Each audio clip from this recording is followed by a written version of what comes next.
స్థితిలో మృతదేహాలున్నాయి. డెడ్ బాడీలు ఎవరివో గుర్తుపట్టలేని పరిస్థితి. ఆర్టీవీతో తెలుగులో మాట్లాడారు ఓ కేరళ వ్యక్తి. వాలంటీర్గా వచ్చి సహాయక చర్యలో పాల్గొంటున్నారు జనం. కోజికోడ్ నుంచి 15 మంది వచ్చి సహాయం చేస్తున్నామంటున్నారు ఆ కేరళ వ్యక్తి. గతంలోనూ టూరిస్ట్గా చూరాల్మలకు వచ్చామని చెప్తున్నారు. ఎంతో అందంగా ఉండే ప్రాంతం ఇలా అయిపోయిందంటే నమ్మలేకపోతున్నానంటూ ఆ వ్యక్తి ఆర్టీవీతో మాట్లాడారు. వయనాడ్లో పరిస్థితులు చూస్తే భయం వేస్తుందన్నారు ఓ కేరళ వ్యక్తి. ప్రకృతి ప్రకోపానికి బలైన వయనాడ్ జిల్లాలోని మండక్కై, చురాల్మల, నూల్పుజ ప్రాంతాల్లో ప్రస్తుతం భయానక పరిస్థితులు నెలకొన్నాయి. ఇప్పటికీ ఆ ప్రాంతంలో రెస్క్యూ ఆపరేషన్ కొనసాగుతుంది. ఇంకా శిథిరాల కింద ఎవరైనా చిక్కుని ఉన్నారనే విషయంలో ఇంకా ఎన్డీఆర్ఎఫ్ బృందాలు పనిచేస్తున్నాయి. ప్రధానంగా మండక్కై, చురాల్మల, అత్తమల, నూల్పుజ ఈ 4 గ్రామాలు కూడా పూర్తిగా నేలమట్టమయ్యాయి. పూర్తిగా కొండ చర్యల కింద తుడుచుకుపెట్టుకుపోయాయి.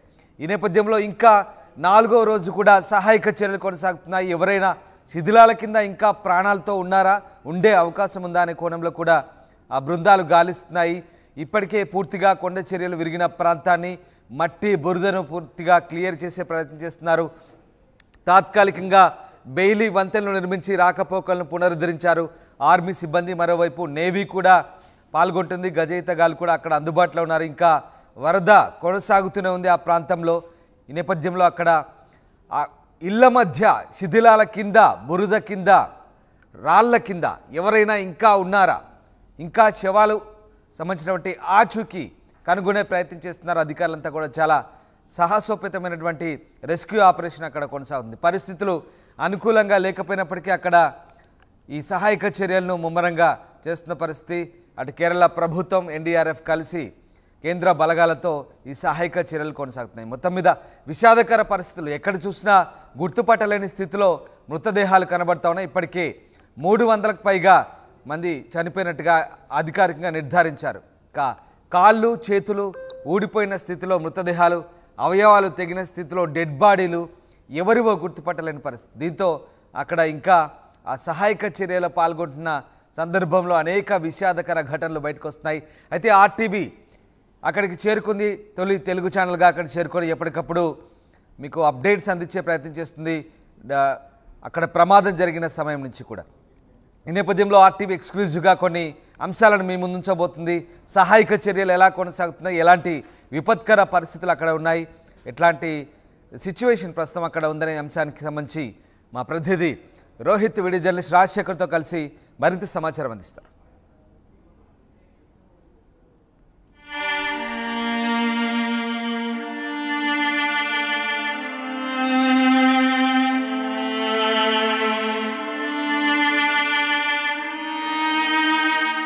ఇప్పుడు మనం చూరల్మలలో ఉన్నాం. చూరల్మలలో ఇప్పుడు నేను మీకు చూపించబోయే దృశ్యాలు అత్యంత దారుణమైన దృశ్యాలు. ఆ రోజు ప్రళయం జరిగిన రోజు ఈ ఊరు ఏ విధంగా అయిపోయిందో నిన్న మీకు చాలా దృశ్యాలు చూపించాను. ఇప్పుడు మరో చోటుకు వస్తే ఇక్కడ అత్యంత హృదయ విదారక దృశ్యాలు మనకి కనిపిస్తున్నాయి. ఒక్కసారి అటు చూడండి, కార్లు ఏ విధంగా తుక్కు అయిపోయి ఇళ్లలోకి దూరిపోయి మనకి కనిపిస్తున్నాయో. అక్కడ కార్లు కనిపిస్తున్నాయి, ప్రొక్లైనర్ ఇక్కడ కనిపిస్తోంది. ఆ ఇల్లు, ఆ ఇంటి మధ్యలో ఒక కారు కూడా చిక్కుబడిపోయింది. ఈ ఇల్లు అయితే పూర్తిగా కప్పబడిపోయిన దృశ్యాలు మనకి కనిపిస్తున్నాయి. ఈరోజు అక్కడ బ్రిడ్జ్ నిర్మిస్తున్నారు. బ్రిడ్జ్ నిర్మించిన తర్వాత అక్కడికి వెళ్తే మొత్తం ఆ గ్రామం అంతా కూడా కనుమరుగైపోయిందని చెప్తున్నారు. అక్కడికి వెళ్ళిన తర్వాత కానీ రెస్క్యూ ఆపరేషన్స్ పూర్తి స్థాయిలో మొదలయ్యే అవకాశం లేదు. చాలామంది ఇక్కడ రెస్క్యూ టీం వాలంటీర్స్గా కూడా స్వచ్ఛందంగా చాలామంది ఇక్కడికి వస్తూ ఉన్నారు. స్వచ్ఛందంగా ఇక్కడికి వచ్చి ఈ రక్షణ చర్యలో పాల్గొంటున్నారు. ఇక్కడ తెలుగు వారు కూడా మనకి వచ్చారు ఇక్కడ సహాయక చర్యలో పాల్గొనడానికి. హలో అండి, మీరు ఎక్కడి నుంచి వచ్చారు? క్యాలికట్స్. ఓకే, ఎలా ఉంది ఇక్కడ? అసలు చూస్తే మనకు ఇబ్బందిగా ఉన్నాయి. కానీ ఇంత ముందు కూడా వచ్చినాను నేను ఇక్కడ టూరిస్ట్గా. కానీ ఇప్పుడు చూస్తే అసలు మాకు భలే ఇబ్బందిగా, అంటే భలే కష్టం ఉన్నాయి చూసేదానికి. యాక్చువల్లీ వచ్చినంటే బాడీలు స్నానం చేసి మరో చేసేదానికి వచ్చినాం. అవన్నీ వాలంటీర్ హాస్పిటల్ దగ్గర మస్జిద్ ఉన్నాయి, మేపాడి జుమా మస్జిద్. అక్కడ నిన్న నైట్ దాకా 34 డెడ్ బాడీస్ స్నానం చేసి కవర్ చేసినాం. ఖననం చేశారా? మరి వాళ్ళ అంటే ఎవరిది డెడ్ బాడీస్ గుర్తుపట్టడానికి ఏమన్నా అవకాశం ఉందా? అని గుర్తుపట్టేది మాత్రం అట్లా స్నానం చేయించి వాళ్ళు బంధువులు వస్తాయి, వాళ్ళు ఐడెంటిఫై చేసిన తర్వాత మనకు వదులుతారు. ఇలా ఇంకా ఐడెంటిఫై చేయకుండా ఇంకా 150 డెడ్ బాడీస్ అక్కడ హాస్పిటల్ దగ్గర ఉన్నాయి. ఐడెంటిఫై చేయకుండా 150 డెడ్ బాడీస్ ఉన్నాయి. అవునవునవును.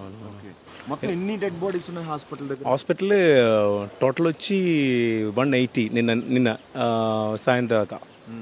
ఇంకా బాడీస్ ఉన్నాయి, తల్లకుండా బాడీ ఒట్టి చేయిలు అట్లా కష్టంగా చూసేదానికి అలా మనకు ఇబ్బంది పడుతుంది. మీరు స్వచ్ఛందంగానే ఇక్కడికి వచ్చారు? ఎంతమంది వచ్చారు మీరు? మేము మా ఊర్లో నుంచి ఒక 10-15 మంత్ వచ్చినాం. ఎప్పుడు వచ్చారు? నిన్న తెల్లారు వచ్చినాం. ఓకే. ఇప్పుడు ఇవి చూస్తుంటే మీకు ఎలా, ఇంతకుముందు టూరిస్ట్కి ఇక్కడికి వచ్చారు అంటున్నారు కదా, అప్పుడు ఎలా ఉంది, ఇప్పుడు ఎలా ఉంది? చిన్న టౌన్గా ఉన్నది కానీ క్యూట్, అంటే హోమ్ స్టే కానీ అన్నీ ఉన్నాయి ఇక్కడ. టూరిస్ట్ ప్లేస్ మంచి ప్లేస్ యాక్చువల్లీ. ఇప్పుడు చూస్తే వెళ్ళే కష్టంగా ఉన్నాయి, అంటే భలే మారిపోయింది కదా మొత్తం. ఏం చూస్తే మీరు చూడండి, అసలు మీరు యూట్యూబ్లో చూడొచ్చు చూరల్మల అంటే టూరిస్ట్ ప్లేస్ ఎట్లా అనేసి. ఇప్పుడు చూడండి, మీరే డైరెక్ట్గా చూడండి. ఇప్పుడు భలే ఇబ్బందిగా ఉన్నాయి. చూడు ఎన్ని మందులు, చిన్న పిల్లకాయలు. మా అక్కడ చూసిన మసీదు కాడ చూసి నిన్న వచ్చి 9 పీపుల్స్ ఒక ఇంట్లో, దానిలో వచ్చి చిన్న బాబు ఒకటి మిగిలిన అందరూ అసలు చిన్న బాబు 9 ఇయర్స్ బాబు, మిగతా అందరూ వెళ్ళిపోయినా. కానీ ఇంకా కూడా డెడ్ బాడీస్ దొరకాలి. దానిలో 3 డెడ్ బాడీలు మొత్తం దొరికింది. అవునవును, వాళ్ళ ఫ్యామిలీలో భలే కష్టంగా ఉన్నాయి అక్కడ కూడా. కానీ హాస్పిటల్ దగ్గర మసీద్ దగ్గర. అవును. గాయపడ్డ వాళ్ళు హాస్పిటల్లో ట్రీట్మెంట్లో వచ్చి 80 పీపుల్స్ అట్లా ఉన్నాయి. ఇంజరీ భలే ఇంజరీ లేదు, అంటే మీడియం. ఓకే. ఇప్పుడు ఈ హౌస్ ఉంది కదా, ఇలాంటి హౌజుల్లో బురదలో కూరుకుపోయి చాలా మంది ఉన్నారు. ఇంకా అక్కడ అంటే ముండకాయం అనేసి పైన ఉన్నాయి ఇంకా జాగా. అట్లా బ్రిడ్జ్ అక్కడ చూస్తారా మీరు, ముందు బ్రిడ్జ్ ఉండింది, ఇప్పుడు బ్రిడ్జ్ లేవు.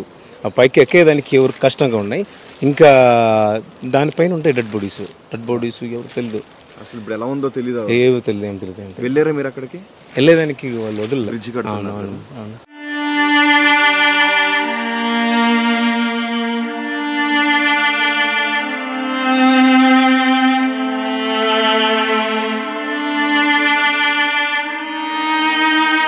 ఇప్పుడు ఈ ఇల్లు ఉంది, చూద్దాం రండి ఒక్కసారి. మన డెడ్ బాడీస్కి స్నానం అది చేయించి ఆ మృతదేహాలకి వచ్చిన వాళ్ళకి అప్పగిస్తున్నా, స్వచ్ఛందంగా నేను పాల్గొంటున్నాను. చూడండి, ఇల్లు ఇంత బురద అయిపోయింది కదా, ఇందులో కూడా ఏమన్నా ఇలాంటి ఇళ్ళల్లో ఉండొచ్చు కదా? ఇది కూడా కాదండి, అసలు మొత్తంగా మట్టిలో లోపల ఉన్నాయి. ఇంకొక ఇక్కడ నిన్న వచ్చి ఒక అతను చెప్పినాడు ఏమంటే, నిన్న తెల్లారా ఇద్దరు, ఒక బాబు ఒక పాప. బాబు వచ్చి 2.5 years, పాప వచ్చి 4 years. వాళ్ళిద్దరు అమ్మ ఏం చేసినా అంటే, ప్రళయం వస్తుంది చూసా కదా, ఈ ఇద్దరు పిల్లకాయలనే బర్త్ పైన పెట్టేసింది. బర్త్ పైన పెట్టేసి అమ్మ వెళ్ళిపోయింది. వాళ్ళు ఇద్దరు పిల్లకాయలు ఏమంటే మొన్న నైట్ జరిగినాయి కదా, నిన్న తెల్లారా దొరికింది వాళ్ళిద్దరు. అంటే బతికే ఉన్నారు, పేరెంట్స్ అంతే చనిపోయారు. భలే కష్టం అసలు. ఒక్కొక్క న్యూస్ చూస్తే మనకు భలే కష్టంగా ఉంటాయి. అసలు మీకు ఏమనిపిస్తుంది, ఇదంతా కంప్లీట్ అవడానికి ఎంత టైం పడుతుంది అనిపిస్తుంది? ఇంకా డెవలప్ చేసానికి అయితే ఎవరు లేదండి ఇక్కడ. యాక్చువల్లీ ఏమంటే ముండకాయం వచ్చి పైన వచ్చి 85% వెళ్ళిపోయింది. అవునవును. చూరల్ మళ్ళీ ఇక్కడ వచ్చి ఒక 75-80 దాకా ఇక్కడ కూడా వెళ్ళిపోయింది. అందుకే అసలు ఎవరికి వాళ్ళ మనం ఫుడ్ ఐటమ్స్ కానీ బ్లాంకెట్స్ కానీ తెచ్చేసి ఎవరు లేదు, బతికే వాళ్ళు ఎవరు లేదు. 25% బతికింది, వాళ్ళంతా వెళ్ళిపోయినాక. ఆ బాడీస్కి మీరు స్నానం చేయించి ఇది చేపిస్తుంటే మీకు ఏమనిపిస్తుంది? నిన్న నైట్ వచ్చి స్నానం చేపిలే, మనకు ఇంకొక మట్టితో ఒక తాయమమైన ఒక కర్మాలు ఉన్నాయి, అది చేపించిన. ఎందుకంటే బాడీ ఎలాగ ఇదైపోయింది, మళ్ళా మనం మిట్టితో తాయమం చేసినాం. నీళ్లు పెట్టేదానికి ఇది లేదు అంటే అట్లాగా.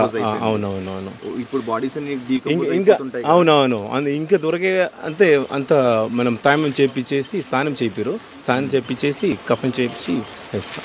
ఇప్పుడు 2 days అయిపోయింది కదా, ఎవరైనా ప్రాణాలతో దొరికే అవకాశం లేదండి. ఎవరైనా చిన్న చిన్నగా ప్రాణంతో ఇప్పుడు చాలా హృదయవిదారకం. ఫహద్, ఆ బాడీస్ని అలా చూసినప్పుడు మీకు ఏడుపు వస్తుందా? మాట రాలేదండి. అలాగే నేను డైరెక్ట్ చూసా కదా, అందుకే నేను చిన్న పిల్లకాయలు కానీ 5 years 7 years ఇంకా బాధ అంటే వాళ్ళు పేరెంట్స్ బతికే వాళ్ళు వచ్చి ఎవరు లాక్కుంటా వాళ్ళు ఏడ్చేది మనకు చూసేది కావద్దు అసలు. భలే కష్టం అక్కడ ఉంటే.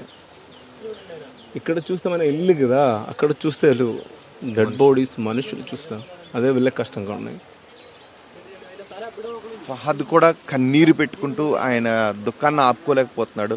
ఆయన ఎక్కడి నుంచో సాయం చేయడానికి ఇక్కడికి వచ్చి ఆ బాడీస్ని చూసి, ఇంకొకటి ఏంటంటే ఇక్కడ మీరు చూస్తుంది ఇల్లు కదా, మేము అక్కడ చూస్తుంది మనుషులను చూస్తున్నాం, మొక్కలుగా మారిపోయిన మనుషులను చూస్తున్నాం. చిన్న చిన్న పిల్లలు, వాళ్ళని అలా చూస్తుంటే బాధ వస్తుంది అని ఆయన ఏం ఆశించకుండా స్వచ్ఛందంగానే ఇక్కడికి వచ్చి ఆయన ఒక బేకరీలో బేకరీ నడుపుకుంటారు ఆయన.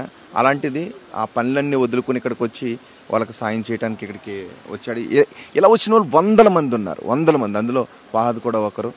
అక్కడ ఆ దృశ్యాలు చూస్తుంటే ఆయన కళ్ళల్లో కూడా మనం చూస్తుంటే బుక్కి వస్తున్న కన్నీళ్ళు కనిపిస్తున్నాయి. మరి కుటుంబ సభ్యులను కోల్పోయిన వారి పరిస్థితి ఇంకెంత దారుణంగా ఉందో మనం అర్థం చేసుకోవచ్చు. నిజానికి హాస్పిటల్ దగ్గరికి వెళ్ళాం, కానీ మీకు డెడ్ బాడీస్ని చూపించకూడదు అన్న ఉద్దేశంతోనే మేము ఆ డెడ్ బాడీస్ని చూపించట్లేదు. చాలా హృదయ విదారకంగా ఉన్నాయి. ఎటు చూసిన చిన్నపిల్లలు, వాళ్ళ తల్లులు, ఇంట్లో అందరూ కలిసి పడుకుంటారు కదా చిన్నపిల్లలతో, పడుకున్న వాళ్ళు పడుకున్నట్టుగా జలసమాధి అయిపోయారు. ఇప్పుడు ఆ బాడీస్ని అందులోంచి తీస్తుంటే, ఆ బురదలోంచి తీస్తుంటే ఒక్కొక్క బాడీ పార్ట్స్ ఊడిపోతున్నాయి,